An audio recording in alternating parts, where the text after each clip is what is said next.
Hello everyone, welcome back to our channel Bangla শিক্ষা কেন্দ্র।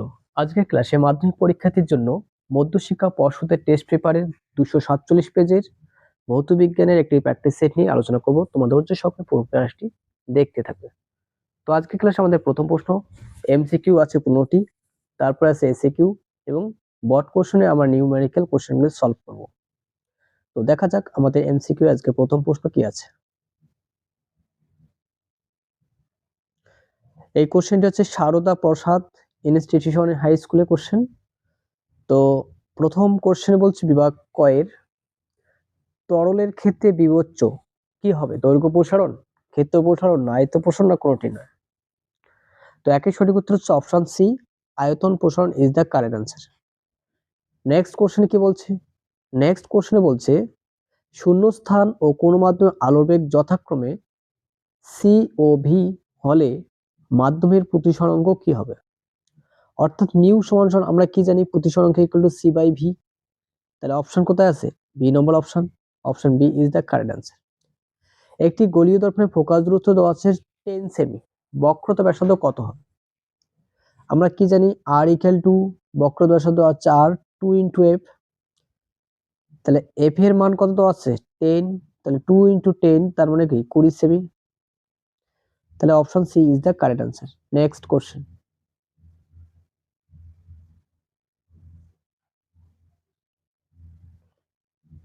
Next question কি বলছে? Joule per coulomb, joule oblique coulomb কোন ভৌত রাশি একক? জুল বলতে জুল কি কার্য হতে পারে, আর কুলম কি কিউ তড়িৎ আধান, এটা হতে পারে। বা জুল কি হতে পারে,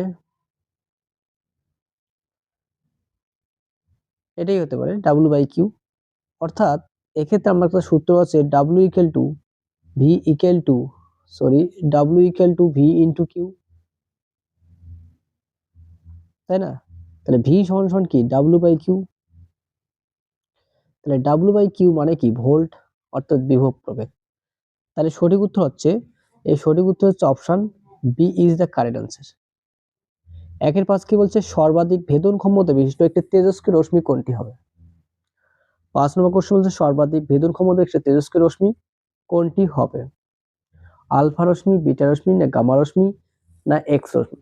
সর্বাধিক ভেদন ক্ষমতা আছে গামা রশ্মি, সবচেয়ে ভেদন ক্ষমতা সবচেয়ে বেশি, এবং আলফা রশ্মি সবচেয়ে কম। নেক্সট কোশ্চেন বলছে যান্ত্রিক শক্তি তড়িৎ শক্তিতে উৎপন্ন করা যায়। অপশন হচ্ছে বার্নৌল চক্র, অপশন হচ্ছে বৈদ্যুতিক জেনারেটর, অপশন সি বৈদ্যুতিক মোটরে না ট্রান্সফরমারে। যান্ত্রিক শক্তি তড়িৎ শক্তিতে রূপান্তরিত হয় কোথায়? বৈদ্যুতিক জেনারেটরে। Option B is the correct answer. বৈদ্যুতিক জেনারেটরে কি হয়? যান্ত্রিক শক্তি তড়িৎ শক্তিতে রূপান্তরিত হয়। তো নেক্সট কোশ্চেন,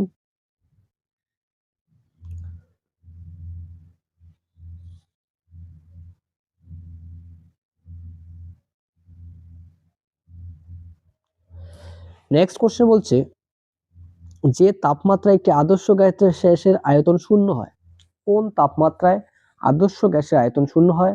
আমরা কি জানি -273°C উষ্ণতা। এটা হচ্ছে সেলসিয়াস স্কেলের ক্ষেত্রে। তাহলে কেলভিন স্কেলের ক্ষেত্রে কত হয়? শূন্যকে মনে রাখবে, 0 কেলভিন উষ্ণতা আদর্শ গ্যাসের শূন্য হয়। আর ফারেনহাইট স্কেলে কত? 459.4°F। তিনটা স্কেলের মানটাই মনে রাখবে। 8 নম্বর বলছে সূর্যের অতিবেগুনি রশ্মির ক্ষতিকর প্রভাব থেকে জীব জগৎকে রক্ষা করে। ট্রপোস্ফিয়ার না ওজোনোস্ফিয়ার না থার্মোস্ফিয়ার না ম্যাগনেটোস্ফিয়ার? তো 8 সঠিক উত্তর অপশন বি, ওজোনোস্ফিয়ার। অম্লধর্মী বিজারক গ্যাস কোনটি হবে? নাইট্রোজেন না অ্যামোনিয়া না হাইড্রোজেন সালফাইড না অক্সিজেন?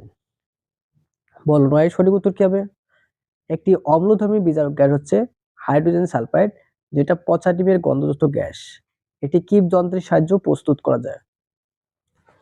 ঠিক আছে, option C is the correct answer. Next 10 number question.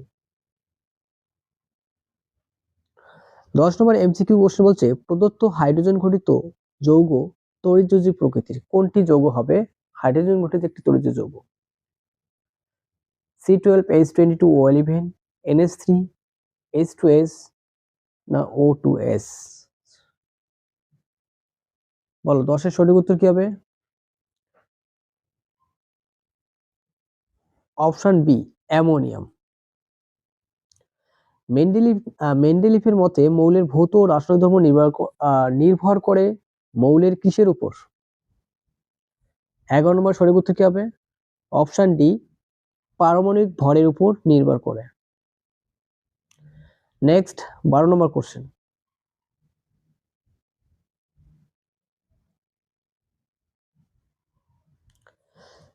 12 বলছে দুটি ধাতু সম্পূর্ণ আকরিক হলো, দুটি ধাতু সম্পূর্ণ আকরিক কোনটি হবে?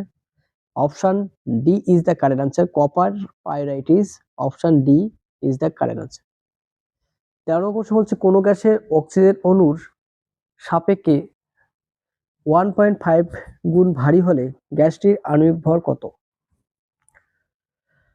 গ্যাসটির আণবিক ভর চেয়েছে, অর্থাৎ এম এর মান তোমার কাছে জানতে চেয়েছে। তাহলে অক্সিজেন অণুর আণবিক ভর কত? O2 অণুর আণবিক ভর, O2 অণুর আণবিক ভর হচ্ছে 16 × 2, তার মানে কি 32 গ্রাম, তাই তো? এবার বলছে গ্যাসটির আণবিক ভর কত? গ্যাসটির আণবিক ভর কত হবে? গ্যাসটির আণবিক ভর হবে এর 1.5 গুণ।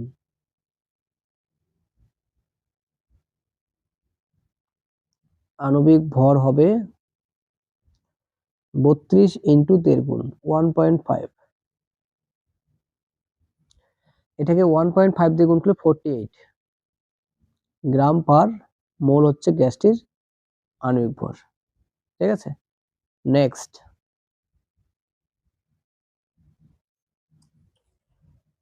14 নম্বর বলছে সংপৃক্ত হাইড্রোজেন অথবা অ্যালকেন জাতীয় যৌগের মুখ্য বিক্রিয়া হলো কোনটি হবে? 14 নম্বর সঠিক উত্তর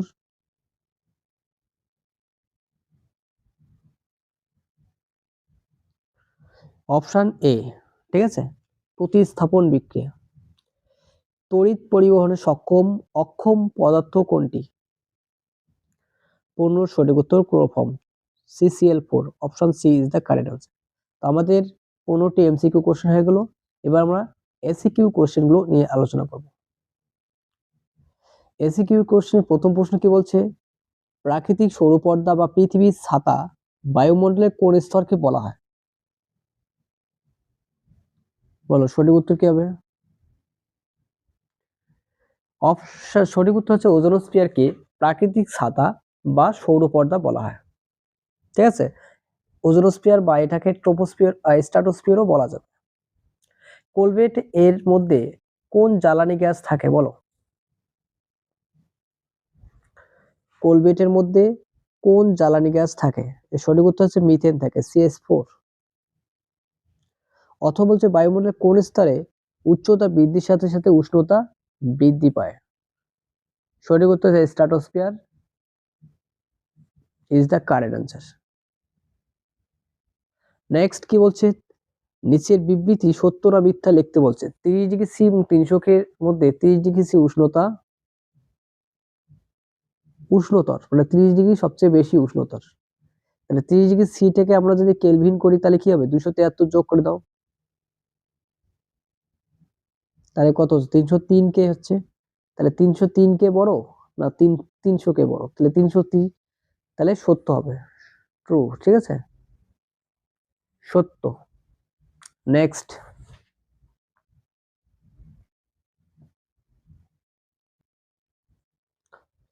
2-4 কি বলছে? তামার দৈর্ঘ্য প্রসারণ গুণাঙ্ক 1.6 × 10⁻⁴ পার ডিগ্রি সি হলে ক্ষেত্র প্রসারণ গুণাঙ্ক কত হবে? তো দৈর্ঘ্য প্রসারণ গুণাঙ্ক দেওয়া আছে, ক্ষেত্র প্রসারণ গুণাঙ্ক চেয়েছে। তাহলে আলফা ইকুয়াল টু আমরা কি লিখতে পারি? β/2। তাই তো, আমার কাছে চেয়েছে বিটার মান চেয়েছে, তাহলে বিটার সমান সমান 2 × আলফা, এটার সঙ্গে কোনাকুনি গুণ। তাহলে আলফার মান দেওয়া আছে 1.6 × 10⁻⁴ degree C per degree C. এটা গুণ করলে 3.2 × 10⁻⁴ ডিগ্রি সি ইনভার্স। তো এটাই সঠিক উত্তর।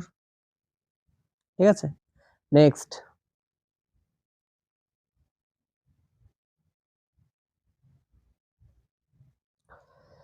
নেক্সট 2-5 বলছে বায়ুর সাপেক্ষে কাচের প্রতিসংখ্য দেওয়া আছে 3/2।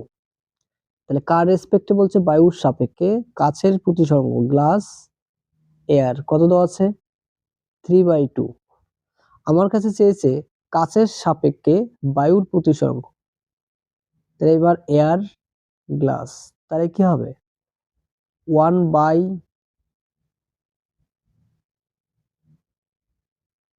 তাই না?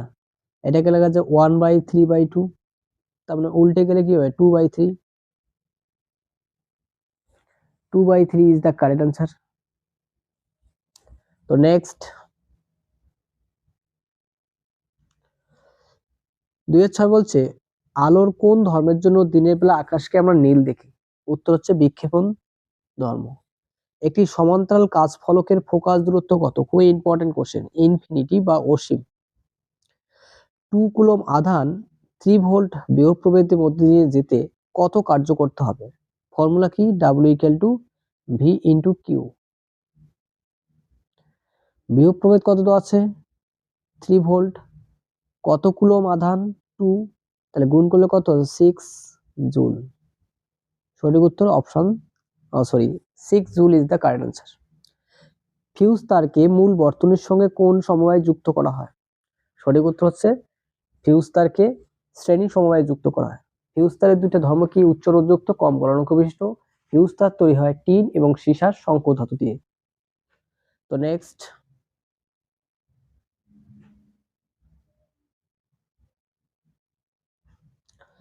9 নং কোশ্চেন বলছে আদর্শ গ্যাসের অণুগুলির মধ্যে আকর্ষণ বল হত। বলো 9 সঠিক উত্তর কি হবে? আকর্ষণ বল কত হবে? 0 হবে। নিষ্ক্রিয় গ্যাসের তেজস্ক্রিয় ধর্ম আছে। কোন তেজস্ক্রিয় রশ্মি তেজস্ক্রিয় ধর্ম আছে? উত্তর হচ্ছে রেডন, Rn। পারমাণবিক চিল্লিতে কোন ধরনের নিউক্লিয় বিক্রিয়ার সাহায্যে শক্তি উৎপাদিত হয়? উত্তর হচ্ছে নিউক্লিয় বিভাজন। তো আমাদের প্রশ্নোত্তর শেষ, এবার মেসিং করব একটা, বাম স্তম্ভ এবং ডান স্তম্ভ মিসিং। তো দেখে নাও মেসিংটি। বলছে চতুর্থ পর্যায়ে প্রথম মৌল কোনটি হবে? বলো কোন অপশনটি হবে চতুর্থ পর্যায়ে প্রথম মৌল? পটাশিয়াম, ঠিক আছে, পটাশিয়াম। কে প্রকৃতিতে মুক্ত অবস্থায় পাওয়া যায়? কি পাওয়া যায় মুক্ত অবস্থায়? প্রকৃতিতে মুক্ত অবস্থায় পাওয়া যাচ্ছে, কেবে বলো? এ নম্বর, AU। বিরল মৃত্তিকা মৌল কোনটি হবে? অপশন ডি বা LU। গ্যালভানাইজেশন পদ্ধতি ব্যবহৃত হয় কি? জিঙ্ক। ঠিক আছে, আমাদের বাম স্তম্ভ ডান স্তম্ভ মেসিং কমপ্লিট। এবার 2 এর 12 এর প্রশ্ন সঠিক উত্তর কি হবে দেখে নাও। 12 নম্বর বলছে একটি পরমাণু ইলেকট্রন বিন্যাস দেওয়া আছে 281 হলে এটি সমযোজী না তড়িৎ যৌগ গঠন করবে?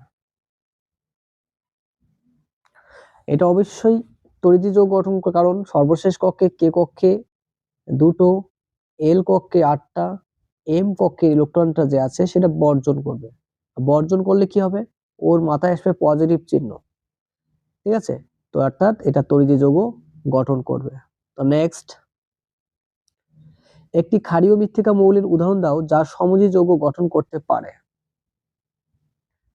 ক্ষারীয় মৃত্তিকা মৌলের নাম চেয়েছে, তাহলে কি? Beryllium, Be। একটি প্রসম তড়িৎ বিশ্লেষ্য পদার্থ যৌগের নাম লেখো। একটি প্রসম তড়িৎ বিশ্লেষ্য যৌগের নাম NaCl, সোডিয়াম ক্লোরাইড। ঠিক আছে, সর্বনিম্ন আণবিক ভর বিশিষ্ট কার্বক্সিলিক অ্যাসিডের ইউপ্যাক নাম কি হবে? সর্বনিম্ন, সবচেয়ে কম কার্বন বিশিষ্ট একটি ইউপ্যাক নাম লিখতে বলছে। কি হবে সঠিক উত্তর? সর্বনিম্ন কার্বন কার আছে বলতো? HCOOH, একটাই কার্বন আছে এখানে, তাহলে সবচেয়ে কার্বন কম। তাহলে এক কার্বন, তাহলে কি হয়? মিথান। আর COOH গ্রুপ আছে, তাহলে মিথানোয়িক অ্যাসিড। ঠিক আছে, তাহলে কার্বক্সিলিক অ্যাসিডের ইউপ্যাক নাম হচ্ছে কি? Methanoic acid. ভিনিগারের ইউপ্যাক নাম কি? ভিনিগারের সংকেত কি? কি থাকে মূল উপাদান? Acetic acid CH3COOH। এটা হচ্ছে ভিনিগারের মুখ্য উপাদান। তাহলে কার্বন কয়টা আছে? দুটা। তাহলে ইথান যৌগিক অ্যাসিড, তার মানে ইথানোয়িক অ্যাসিড। তো নেক্সট,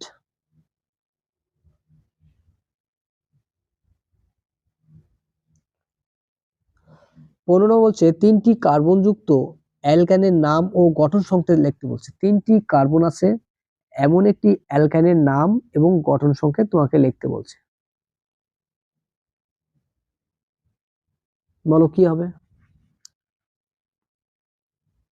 3টি কার্বনযুক্ত অ্যালকানের সাধারণ সংকেত কি বলতো? CN H2N -2, তাই না? তাহলে 3টির কথা বলছে, তাহলে CN এর জায়গায় 3 বসাও। তাহলে 3 × 6, 6 থেকে 2 বাদ দাও 4। তাহলে এটা হচ্ছে সংকেতটা, তাই না? C3H4, তার মানে কি? মিথ ইথ প্রোপ যোগ আইন propyne, propyne is the correct answer. এবার এর গঠন সংকেত তোমাকে 8 করতে বলছে। প্রোপাইনের গঠন সংকেত কি হবে? 3টা কার্বন,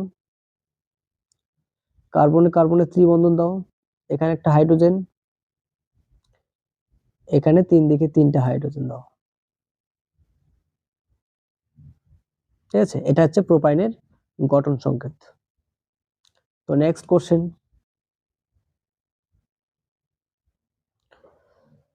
নেক্সট 2016 বলছে Cu2+, Mg2+, H+K+, এর মধ্যে কোনটি ক্যাথোডে বিজারিত হওয়ার প্রবণতা সর্বাধিক? অবশ্যই হবে Cu2+, ক্যাথোডে বিজারণ হওয়ার প্রবণতা সর্বাধিক আছে এদের মধ্যে।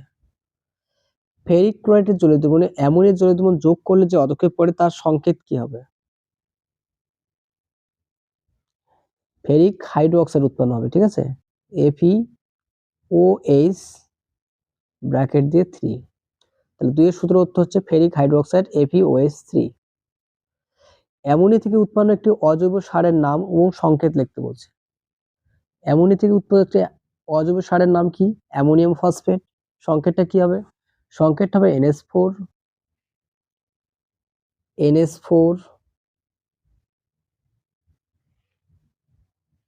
ঠিক আছে, 3PO4। এটা হচ্ছে অ্যামোনিয়াম ফসফেট, একটা অ্যামোনিয়া থেকে একটা অজৈব সারের নাম এবং সংকেত। ঠিক আছে, নেক্সট, এর অথবা।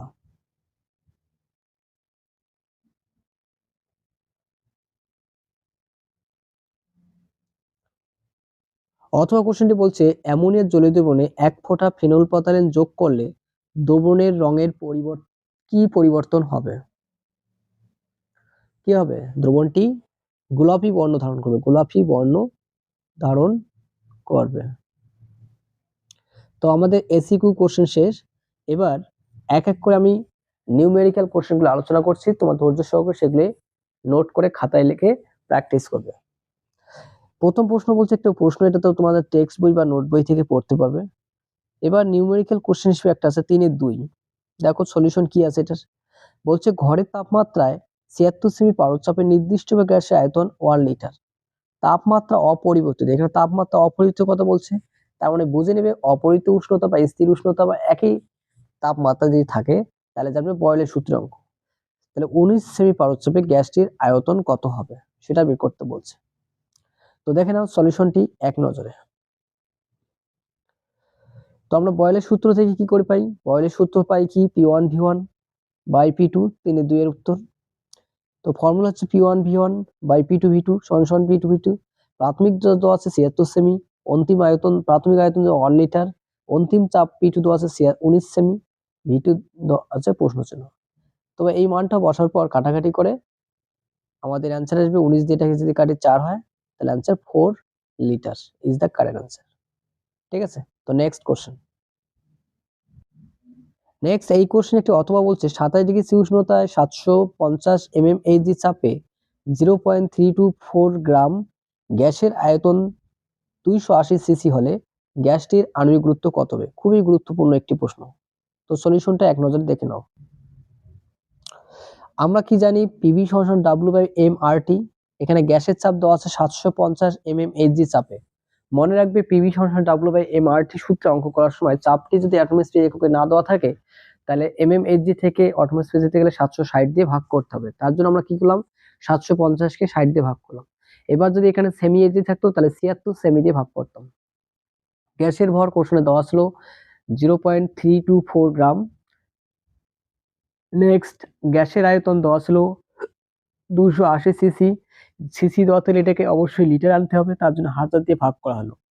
তাপমাত্রা 27 ডিগ্রি সি দেওয়া আছে, এটাকে কেলভিন আনতে হবে, তার জন্য 273 যোগ করে আমরা কেলভিনে কনভার্ট করলাম, 300 কে হলো। আর এর মানটা কোশ্চেনে যদিও দেওয়া নেই, আমাদের এটা মনে রাখতে হবে 0.082। ঠিক আছে, আণবিক গুরুত্বের মান বের করতে বলছে, এম এর মান তোমাকে বের করতে বলছে। তো এই মানগুলো আমরা ফর্মুলায় ইউজ করব, বসানোর পর এখান থেকে আমরা এম এর মান কাটাকাটি করে বার করব। তো কাটাকাটিটা দেখে নাও। কাটাকাটি করার পর সংখ্যা আসবে 1261, অর্থাৎ 1,26,198 বাই 4,375। এটাকে ভাগ করে দেখবে 28.28.8 গ্রাম পার মোল আসবে।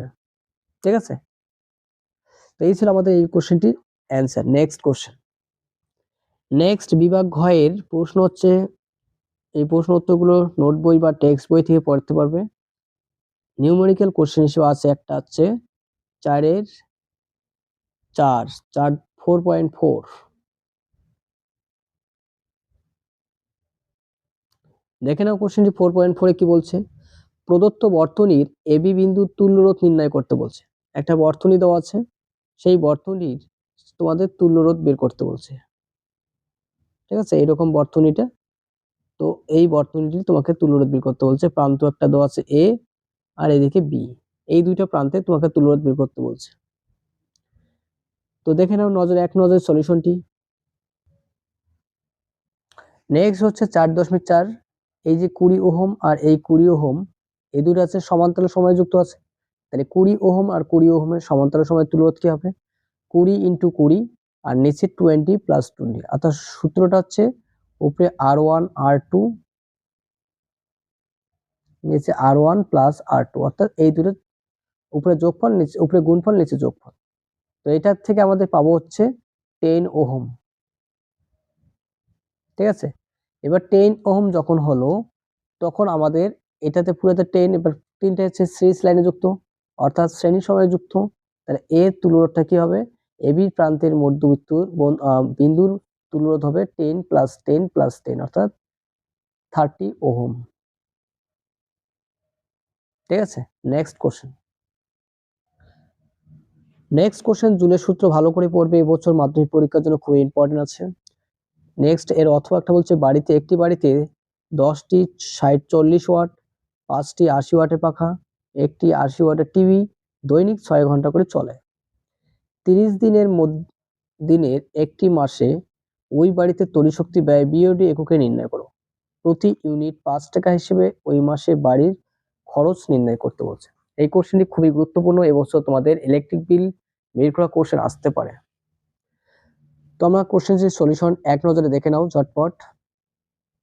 4.5 এর অথবা প্রতিদিন ব্যয়িত তড়িৎশক্তির পরিমাণ কি হবে, 10টি আছে 40 ওয়াট, তাহলে 10 × 40 কয় ঘন্টা চলে, 6 ঘন্টা করে চলে।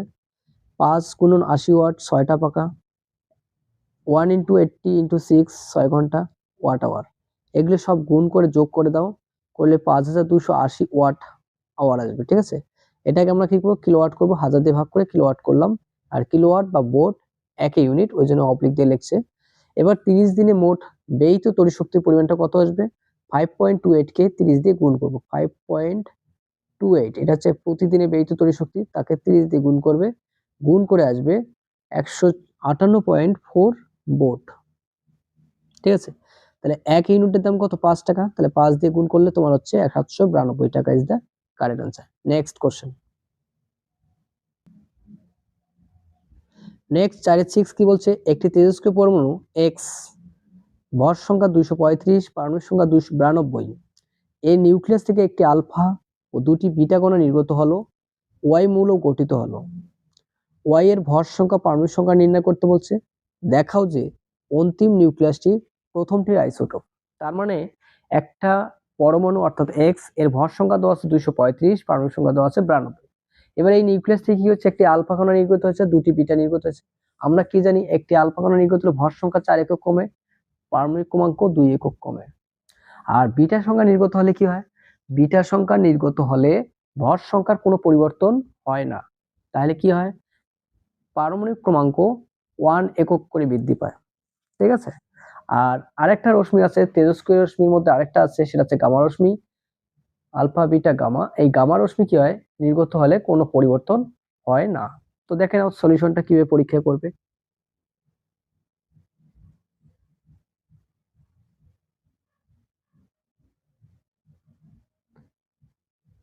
ভর সংখ্যা ছিল এক্স, মৌলটার কথা বলছে 235, আর পারমাণবিক ক্রমাঙ্ক 92। এটাই পারমাণবিক সংখ্যা বা ইলেকট্রন প্রোটন সংখ্যা এটাই। তাই আমাদের কি কি বলছে, ভর সংখ্যা কত কমবে, আলফা বের হলে 4 একক কমবে। তাহলে ঠিক আছে, তো এখান থেকে আমরা কি করব,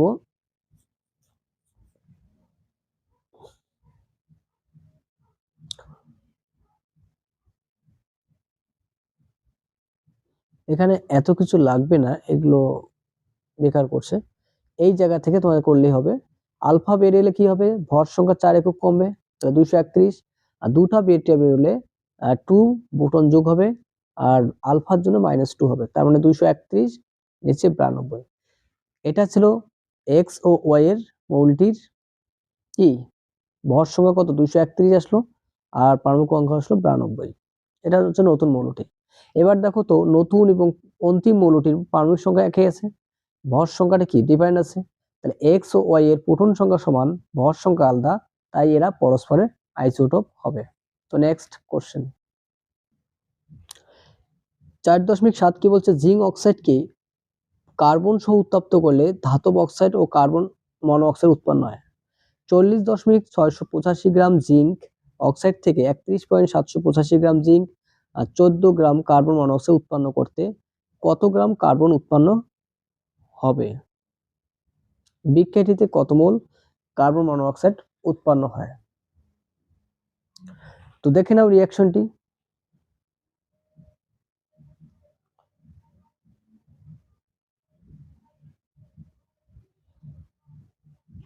এটা হচ্ছে ZnO,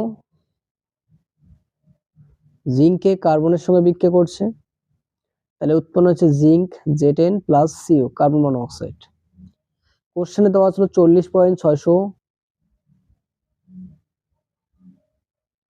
এটা দেওয়া ছিল 31.385 হচ্ছে জিঙ্ক, 14 গ্রাম CO। ভর সংরক্ষণ নীতি থেকে আমরা কি পাই, ভর সংরক্ষণ নীতি থেকে পাই কার্বনের পরিমাণটা কি হবে। আমরা কি জানি, বিক্রিয়ক পদার্থের মোট ভর বিক্রিয়জাত পদার্থের মোট ভরের সমান। তাহলে মোট ভর হচ্ছে বিক্রিয়জাত পদার্থের মোট ভর, এটা বিক্রিয়কের একটা মান দেওয়া আছে, তাহলে এটা যোগফল থেকে এটা যে বিয়োগ করি তাহলে কার্বনের ভর পাবো, অর্থাৎ আসলো 5.1 গ্রাম। ঠিক আছে, তাহলে 1 মোল সিওর আণবিক ভর কি হবে, 1 মোল সিওর ভর হচ্ছে CO, সংকেত CO, সি এর মান কত 12, আর ওর মান কত 16, তাহলে 12 আর 16 কত হচ্ছে 28 গ্রাম। এটা হচ্ছে 1 মোল সিওর আণবিক ভর। এবার কোশ্চেনে কি বলছে, 28 গ্রাম সিওর মোল সংখ্যা কত 1 মোল, 1 গ্রামে কত 14 গ্রামে কত, তাহলে 14 বাই কত আসবে 28 আসবে, তাহলে 1/2, 1/2 কে ভাগ করো 0.5 মোল অ্যান্সার। ঠিক আছে, নেক্সট কোশ্চেন।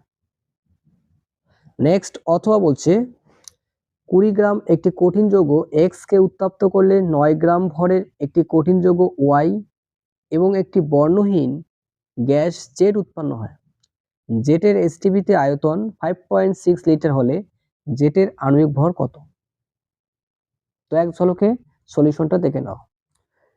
তো 4.7 অথবা প্রশ্ন, ভর নিত্যতার সূত্র থেকে আমরা কি পাই, বিক্রিয়ক পদার্থগুলির মোট ভর সমান সমান বিক্রিয়জাত পদার্থের মোট ভর সমান হয়।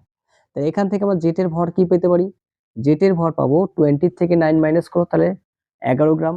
এসটিপিতে আমরা কি জানি, এসটিপিতে আমরা জানি কি জানি 22.4 লিটার সমান সমান 1 মোল। 1 মোল গ্যাসের আয়তনে তো 22.4 লিটার, তাই তো, তাহলে 1 লিটারে কত 5.6 এ কত। তাহলে এখান থেকে আমরা যেটা পেলাম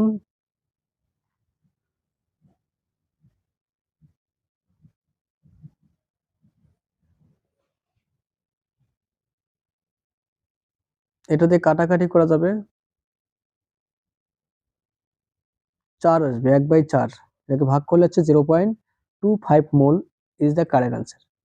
এবার এখান থেকে আমরা কি করব, মোল সংখ্যা বের করতে বলছে যেহেতু আণবিক ভর, তাহলে এন মানে কি জানি আমরা, গ্যাসের ভর বাই কি মোল সংখ্যা। আমাকে মোল সংখ্যা আণবিক ভর বের করতে বলছে, তাহলে এম সমান সমান কি হবে, মোল সংখ্যাকে কি দিয়ে গুণ করব, গ্যাসের ভর দিয়ে, না সরি, গ্যাসের ভরকে মোল সংখ্যা দিয়ে ভাগ করব। তো তার জন্য 11 আছে, আর মোল সংখ্যা আমাদের 0.25, এটাকে 10 মিনিট তুলে দিয়ে কাটা করবো 44 গ্রাম পার মোল ইজ দ্য কারেক্ট আনসার। তো এই ছিল আমাদের কোশ্চেন। নেক্সট আরেকটা আছে কোশ্চেন, সেটা হচ্ছে তোমাদের একটা রিয়াকশন দেওয়া আছে কেমিক্যাল থেকে, অর্গানিক কেমিস্ট্রি একটা প্রশ্ন আছে, তাছাড়া আমাদের নিউমেরিক্যাল কোশ্চেন শেষ। তো এটাই আমাদের লাস্ট কোশ্চেন, সলিউশন করে দিচ্ছি। এবিসি শনাক্তকরণ করতে বলছে। দেখো ইথাইল অ্যালকোহলকে Al2O3 অ্যালুমিনিয়ামের সঙ্গে 350 ডিগ্রি সি উষ্ণতা যদি উত্তপ্ত করা হয়, তাহলে এক্ষেত্রে কি উৎপন্ন হবে বলতো, এক্ষেত্রে উৎপন্ন হবে এখানে ইথিলিন উৎপন্ন হবে, CH2 ডাবল বন্ড CH2 উৎপন্ন হবে। এবার ইথিলিনের সঙ্গে ব্রোমিন যদি চালনা করে, তাহলে CH সিঙ্গেল বন্ড CH, এখানে একটা বিআর আসবে, এখানে একটা বিআর আসবে। আর এনআই এটা যদি চালনা করা হয়, তাহলে উৎপন্ন হবে ethane CH3 single bond CH3। তোমাদের কোশ্চেনে কি কি চেয়েছে, এ বি শনাক্তকরণ, তাহলে এ হবে এটা, বি হবে এটা, বি এটা, আর সি হবে এটা। তো এই ছিল আজকে ক্লাসটি ভালো লাগলে অবশ্যই লাইক করবে, আর চ্যানেলে কেউ নতুন হাতে অবশ্যই চ্যানেলটি সাবস্ক্রাইব করবে, নতুন বন্ধুদের মাঝে ভিডিওটি বেশি বেশি করে শেয়ার করবে। দেখা হচ্ছে পরবর্তী নতুন ক্লাসে। সম্পূর্ণ ভিডিওটি দেখার জন্য অসংখ্য ধন্যবাদ, থ্যাংক ইউ।